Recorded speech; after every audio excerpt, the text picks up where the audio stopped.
চাচা মনে হচ্ছে কিসের জন্য কিছু চিন্তা করছে রে। চল তো যা দেখে আসি। চলো তো। কি হয়েছে? ও চাচা আর বাবু কইও না বাবু। কেন কি হয়েছে? এই মাঠের জমি সব থুই দিলাম, আবার ফল করবো তাই। আচ্ছা তারপর এ দুনিয়ার লোকে ছাগল পাগল এসি বাবু। আর কইও না, তোমার এত সব জমি ভস্ম জায়গা করে থাকতে দিলে তুমি বাবু। এত টেনশন করে বা কেন? আমার মাথায় এখন বাপু আর কোনো কাজ করছে না। কাজ করে না। এই জমিতে আবাদ করে আমার শান্তি আর হইল না বাবু। বলো তোমরা এখন বলো আমার কি করতে বলছো বলো। মাটি কাছে গলায় দিয়ে দাও। মনে করলাম বাবু এই ছেলিপিলি যন্ত্রণায় আমার একটা জায়গায় বসে শান্তি নেই বাবু। কি করবো এদের যন্ত্রণায় আমার আর ভালো লাগলো না। না বাড়ির দিকেই যাই, পটল ভুইটা দেখি আসি গে, পটল ভুই দেখি দেখি কুকুর টুকুর আছে কিনা। ও চাচা আমার আর ভালো লাগছে না। হ্যাঁ বাবু বলো। বাবু তোমার পটল ক্ষেতটা একটু দেখে আসি। হ্যাঁ যাচ্ছি তাই যাচ্ছি বাবু, তাই চলো, যাচ্ছি। চলো, যাই। হ্যাঁ যাই যাই মাঠের দিকে যাই, মাঠে দেখা যাক। আবার শুনি নাকি মাঠে না খুব সাপ পোকর, এই সাপ পোকরের যন্ত্রণায় আমাদের শান্তি নেই বাপু। যাই মাঠের দিকে আস্তে আস্তে হাঁটতে হাঁটতে থাকি। কাজ করতে আর ভালো লাগছে না। এই চাচা আমাদের এখনো ভিডিও করতে পারলাম না। বলো যে ভাত নিয়ে আসবে না বাসা থেকে, এখনো সে চাচা কষ্ট করে পাওয়া যাচ্ছে না যে। না যাই মাঠের দিকে যাই, মাঠে জোন পাঠার জন্য সকালবেলা দিয়ে দেখে আসি সে কারা তারা কাজ করছে কিনা।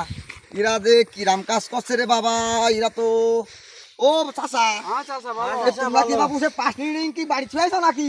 আর সে কথা আর বললি না বাবু, এটা ভাঙিয়ালা যে ছিল হ্যাঁ। সে পাঁচটি নিরিং দিয়ে কটকটি খেয়ে নিয়েছি।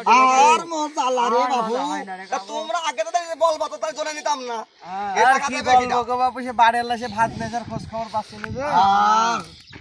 চাচা এই এরম কাজ করলে আমি নেবো না। এ আমার পটল ভুই তোলায় তোমরা কাজ না করি, তোমরা লোকের আইল কাট চাও। আমি এরম জন্য নেবো না চাচা। আর বাবু দেখো তোমার জায়গাটা কত সুন্দর করে সাফ করতেছি যে ও আমরা। বাবু আমি নেবো না বাবু।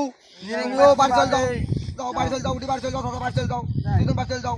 হ্যাঁ বাড়ি চল যাও, আর কাজ করার যাও বাড়ি চল যাও, বাড়ি চল যাও।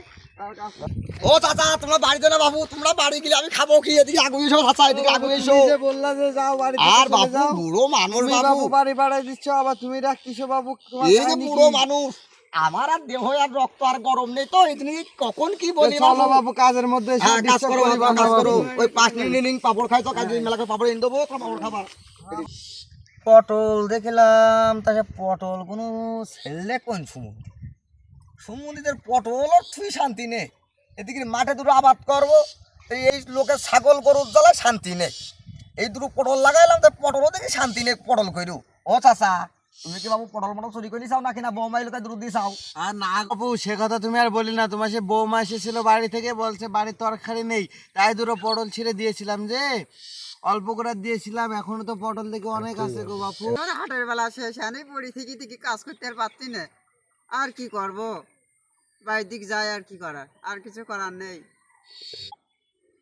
অল্লাহ এই জোনের দামও নোবা চাচা, আবার তুমি পটলও ছিঁড়বা, আবার নিরিং নিয়ে আসুনি, পাঁচটি নিয়ে আসুনি, নিরিং পাঁচটি তুমি কট করে খাওয়াই চাও, তা আবার তুমি বলছো পটল নিয়ে যাবা যাওয়ার সময়, এ কি করে সহ্য করবো? টাকা বলো বাবু তাহলে 50 টাকা কম দেবো।